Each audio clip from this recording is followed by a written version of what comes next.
Hey everyone, welcome to Catalyst Energies. Thank you for joining me. I'm so grateful that you're here. This is the full moon report for the Halloween full blue hunter moon on the 31st of October, 2020. And there are three particular benchmarks that we're going to focus on in this video. And there is a lot of stuff happening. So I want to just focus very specifically on these three elements and what they could potentially mean to all of us, and how important this full moon actually is in terms of really letting go of the things that are not working for us and have been actually working actively against us, and our ability to create lasting happiness, even at the seemingly darkest of times, because that ability is going to be something we need moving forward. This is um, unprecedented. And I know that that's a word that keeps getting used all over. And so maybe it doesn't even hold the same value anymore, but it is unprecedented what we are all collectively going through, and our ability to let go of what is not working for us and is what is actively working against us or harming us is something that we need to be mindful of what those things are. And this full moon is going to allow us to see very clearly what kind of baggage we can really let go of, and get us to acknowledge what it is we truly value, because it is those things that allow us to create this happiness in the darkness. So we'll go over the full moon, the election chart as well, and then the 1111 portal specifically. And that is really more of the almost the entire week from the third quarter square, which is on the 8th, and then the 9th, which is really the beginning of the portal, and then the 11th, and then on through to the end of the lunar cycle, really, which is the 14th. The next new moon is on the 15th of November. And so there is likely to be some sort of peak experience for everybody on some level during this 11/11 time. And it's always a very highly charged time anyway, but this in particular has specific transits that really show us a very distinct changing of the guard, and a shift in leadership, and also just a peak experience that we are then going to have the chance to integrate once the next new moon cycle starts on the 15th.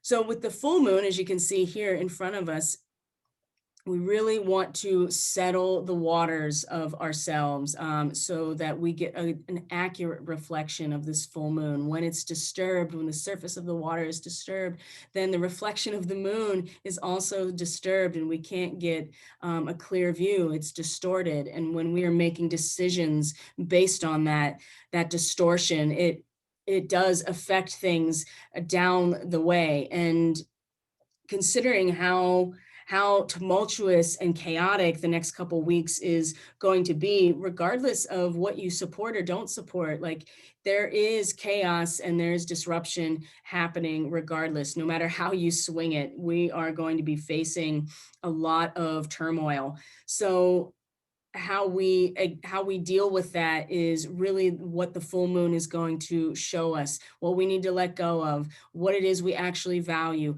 how we can utilize that to really give us a sense of happiness. And by the time we get to this peak experience that's going to be happening around 11/11, we will be ready for it and open to it, and allow it to transform us. Okay.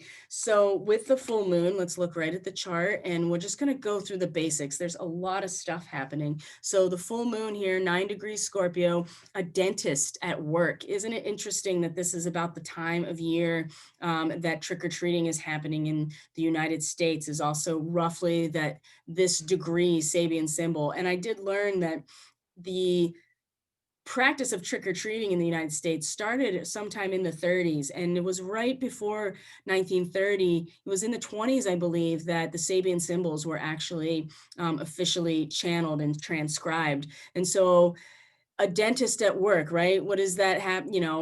tooth decay is a direct result of what's in our diet, and refined sugar is a huge culprit of that. And that is a big part of trick-or-treating in this culture, is the acquisition of sweets and candy. So it's really about indulgence in what it is that we can create together, because there's more power together than we each individually have, right? And that is the responsibility that goes along with Scorpio, because of the shared resources and the shared experiences, and the power of what we can create together.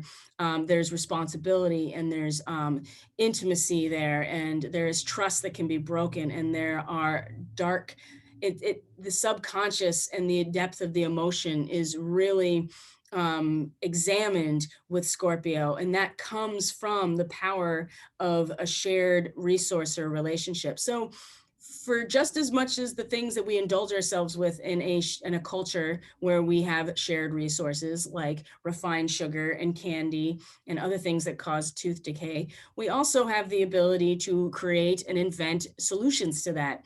And that is the dentist, right? But that's not necessarily the most pleasant thing, to go to the dentist and have your teeth filled, right? You have to, there's pain and there's discomfort, and you have to, um, you have to have either some sort of Novocaine, right, in order to go through that process with a minimal amount of pain. So with the sun here shining on the moon at 9 degrees with Uranus at 9 degrees Taurus, which is what? A fully decorated Christmas tree, a completely different image than a dentist filling a cavity.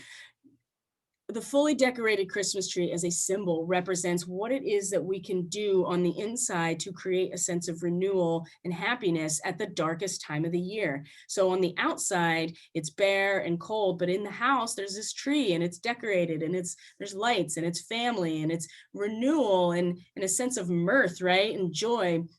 And it represents our ability to create happiness with what we have around us. Whereas the sun is like, well, yeah, if we indulge ourselves in the power and what we have to create in our shared resources, we stand the risk of damaging ourselves. And yes, we can fix that with the same powerful resources, but it will end up being kind of like getting our teeth drilled. So with the full moon,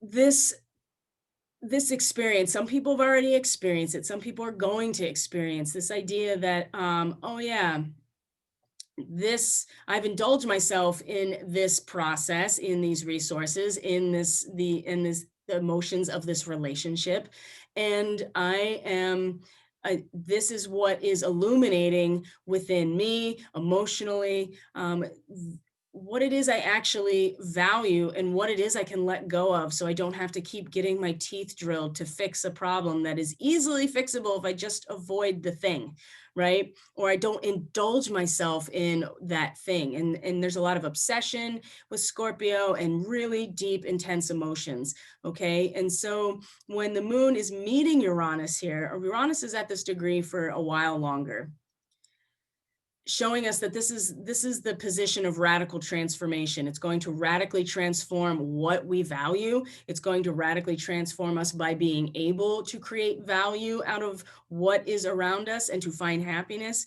This is the path of the awakening for us collectively, is in this ability to create happiness in the darkness and to have faith that it is a cycle that will renew, right? Even at the darkest of times, it doesn't last forever. And you're able to remind yourself of that by decorating the Christmas tree, for instance. So the moon, it's going to be, a transitory experience, but it's going to be fully illuminated in this moment. And we get a very personal experience about what it is that we value, and specifically what it is subconsciously and emotionally that it's time to let go of, that is holding us back, that is damaging our teeth, right? That is causing decay, and that we have to then use those same resources to fix the problem, right? It's time to let that stuff go. And this is what this full moon is going to show us. And it's at the same time, it's going to be a radical transformation,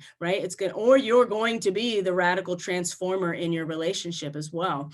And this we're going to need moving forward. So immediately after this, right? the first thing that happens is that Mercury retrograde. Oh, I meant, that's not a day, that's a week. We'll go back. All right, here we go.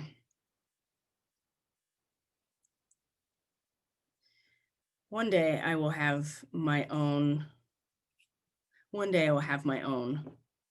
program, so I don't have to use the ones online that are full of ads. Okay, so Mercury retrograde is going to square Saturn. So immediately we are feeling the real world challenge with our minds that are feeling fairly competent intellectually, feeling very philosophically kind of above everything, really feeling sure of ourselves and how we can balance everything. And remember, it's retrograde, right? So Mercury's going to go direct on the 3rd, on election day. So it's going to come back and square Saturn again within just a matter of days. So just keep this under your hat. This is the first kind of like, yes, a challenge, right? A challenge to it's not to say that we shouldn't have our thoughts in this higher philosophical framework, but the reality of reality is going to challenge that almost immediately. And so it will, again, kind of show us what it is that we value and put it to the test, right, of our ability to do this. Now, the moon in late Taurus is going to trine all of the Capricorn stuff. And so with the moon in Taurus, we're really feeling comfy. We want to feel secure. We want to feel nestled. We want to feel just taken care of as well. And so there'll be kind of, I think, an emotional, potential to kind of concede to this reality, right? Because it's a lot easier emotionally to just be like, okay, I can just identify with this like real world stuff. Whereas Mercury is Mercury is in this much higher place and connecting with a lot more than just what is right in front of us. Our minds are kind of just connected to so much more right now. So immediately in the weekend or Sunday, right after Halloween, we get this chance to feel challenged. And then Venus is in an opposition to Chiron too. And Chiron in Aries is, nothing new here in terms of just the wounding about being the wounding of self and everybody, taking a role, either victim or savior. And in Aries, it's very much about the self and the subjective experience and the divine masculine and our action potential, right? The I am that I am. And there's a deep wounding of this that we're all still dealing with. And Venus is just like, okay, that's great. But if we want to have real collective balance and peace and justice, we actually have to be able to visualize where we're going. We can't just keep going around in circles with this wound, even though it's gotten a lot stronger in terms of expressing it. So this, this fulcrum point on Sunday at the same time is kind of pulling us back. This is this tug of war between wanting our relationships, like seeing a very clear vision of how we want our relationships to actually look in life and our projects and the world around us. And then getting, falling back into this, just like, but what about what about me? Like, I'm a victim. I didn't ask to be born. Or what about all these people that are being victimized? We have to help them, and not focusing on ourselves in terms of healing our wound. Finding this balance point on Sunday is going to be really important, because we don't want to get totally lost in idealizing our collective situation. We do have to acknowledge our own wounding, because if we don't, then it gets repressed and it just gets shoved under the rug of our subconscious, and we don't realize how much it's actually influencing us. And with the full moon where it's at, it's important to realize that we have to give this some voice, but it also can help us, right, idealize and visualize the perfect situation. We have to listen to individual voices too, and our own individual voice as well. So Monday, the moon moves into Cancer, and it's mostly just all moon transits moving into the election. Okay, so we'll move into that chart of the election. And now we've gone from the mind in Taurus, or the moon in Taurus, excuse me, the moon in Taurus that's really been really comfy and wanting to nestle in and be secure and safe and emotionally just held by the soil, now is moved into Gemini on this day. And this is where the real chaos is going to express itself, is obviously through each of us personally and very emotionally, but because it's Gemini, it is opposition, right? It is the dualistic nature of our own thoughts, of our communication, of the way that we perceive reality, how our nervous system is working. And emotionally, oh my gosh, it is just all over the place and not really picking a position, or staunchly picking a position and knowing that there will be a staunch opposite but equal position to face. And that is a lot of how election day is going to go.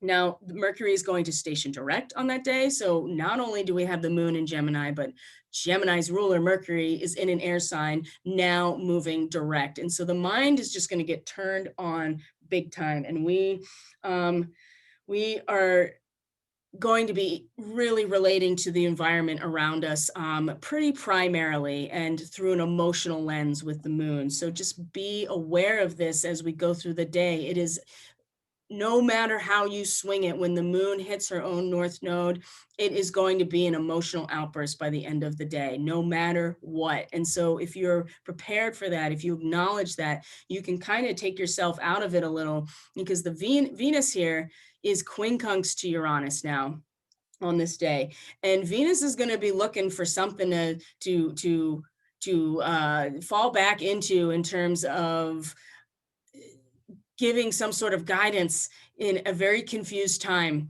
looking for those three wise old masters, to get inspiration. And Uranus in Taurus is just like, nope, yeah, you're not going to find it there. This is beyond them.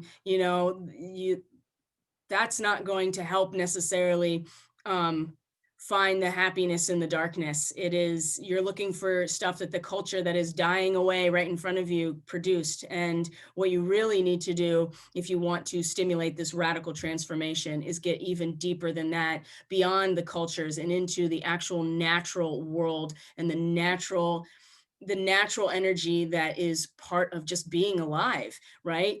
Being happy with that and what you value in your immediate surroundings. It's going to be a challenging day. And then the moon is going to move through all of Gemini and is going to quincunx the sun, is going to sextile Mars. So whatever's happening with the moon in Gemini is totally activating and aggravating Mars retrograde. It's going to square Neptune as well. And it's, are we going to emotionally connect with everybody, or are we going to still just be in this oppositional, my position, your position energy? And that's where we are going to stay. It's going to be very difficult. So once the election happens and the moon moves into Cancer, it's just going to be the moon in Cancer, making moon transits. And not to say these aren't important, but these will all be things that are addressed on a more daily basis.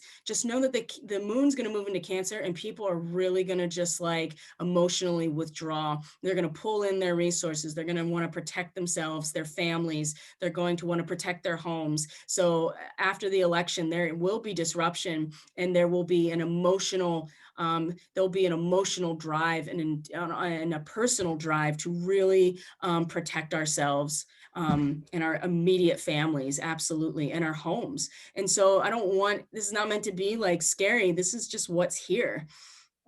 So once the 6th rolls around, so a couple days after the election, then Mercury is going to square Saturn again. You remember that happened on the 1st. Now Mercury is moving direct. So it is way more powerful moving direct in Libra, and is able maybe to, see that mountain and go around it this time, or, do any kind of maneuver really to get around it, or to keep from crashing into that mountain. And our ability to transcend the details of the world that is crashing around us is also going to be part of what Mercury moving direct now is able to do for us. It's like, okay, we are able to hold this position in our minds despite the reality, and we can kind of exist in these places at the same time, although it'll be really hard because it is a square, so there'll be a lot of discomfort, but there's a lot to learn from these squares. So then from there, the sun and the moon square, Scorpio, the sun in Scorpio, the moon in Leo. And this is when the portal really opens on the 9th, because Venus and Mars are now in opposition to each other, Libra and Aries, and they're both in their home signs. So right there, this opposition between the divine masculine and the divine feminine in the sign of justice and balance. This is the degree that Mars is going to go direct in just a couple of days. So, and it's really about becoming like a child. It is the repolarization moment. It is the total innocence and the attunement to the potency of the force that is through all life. And it requires there to be a moment of innocence. And this is a really interesting position for Mars to essentially come to a standstill at and then move forward. And so Mars is kind of having this like fool moment of just like, oh, I see. And just take this, like, not necessarily a rest, but like a pause to attune himself to the energy that is throughout all life. And Venus is trying Venus at this point is trying to pick up the pieces and do what she can to actually reconstruct the boat landing that just got destroyed by the storm.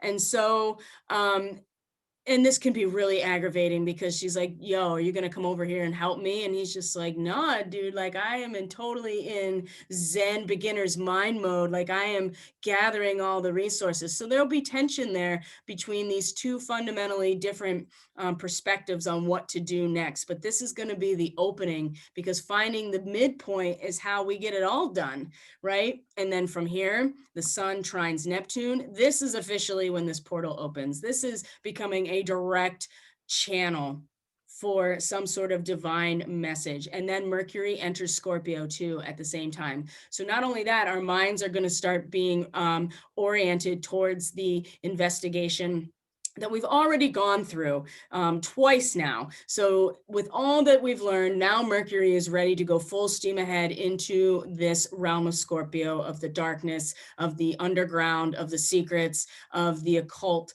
of what is under the surface that is just as powerful as anything else and is a result of a shared experience. And shared experience doesn't mean consensual experience. Let me add that. It just means it is a shared experience. And so at this point, there will be a huge opening within us. And that this is really the peak experience, I think, is when this portal opens. Now on 11/11, Venus is going to quincunx Neptune right here. And the sun is going to quincunx the node. So there's going to be a lot of actual need for adjustment on those days, and a lot of wild card energy on the 11th after this portal opens, after we become this really, really incredibly deep and wide channel for some very beautiful energy and intense energy to come in. And then there's all this in conjunct energy on the 11th between Venus and Neptune, and then the sun and the nodes, these major aspects.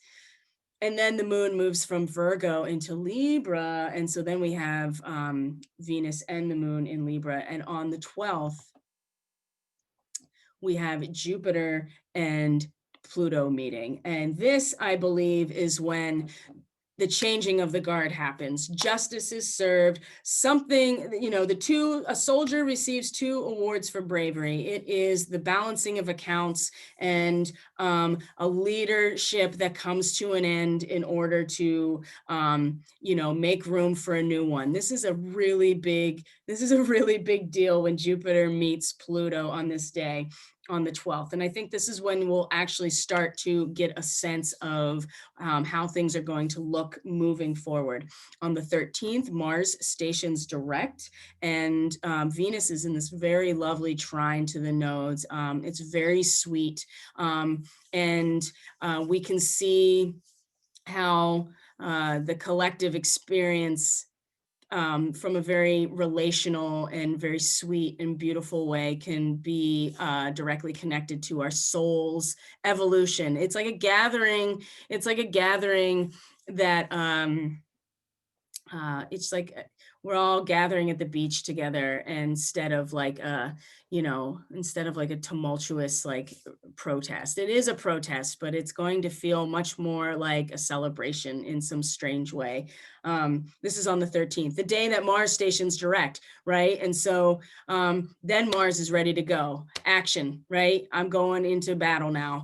So after that, on the 14th, the sun is going to sextile Pluto, sextile Jupiter, late Scorpio, and this is going to be the degree that the new moon is on the next day, on the 15th. And this is about bringing that peak experience back to reality. And that is going to be a whole new cycle. So as you can see here, there is a lot that's about to happen, and a lot of it is tumultuous and chaotic, and we are being shown exactly what we need to do and what we need to get rid of and how to get ourselves oriented to being able to make the best out of the world around us and being able to have faith in the cycles of renewal, because there is some massive, massive change that is coming just in the next 2 weeks that are going to flip our lids. That seems to be, no matter how it comes about, either in your personal life or in the world outside of you, like the collective experience, it is going to flip all of our lids. And so I hope this full moon is exactly what you need, and that you are able to see what you truly value in this life and how that actually brings you the most happiness. And take care of yourselves. Everything you need is in the description box below. Please don't hesitate to reach out, comment here. If you like this content, please consider subscribing and hitting the like button. It really helps get the information out there. And let's see, if you want to book a reading, you can go to catalystenergies.net. Everything you need is in the description box to find me on social media and to email and to get to the website. But please take care of yourselves. Have a really, really nourishing Halloween, really fulfilling Halloween. And we'll be talking to you very soon.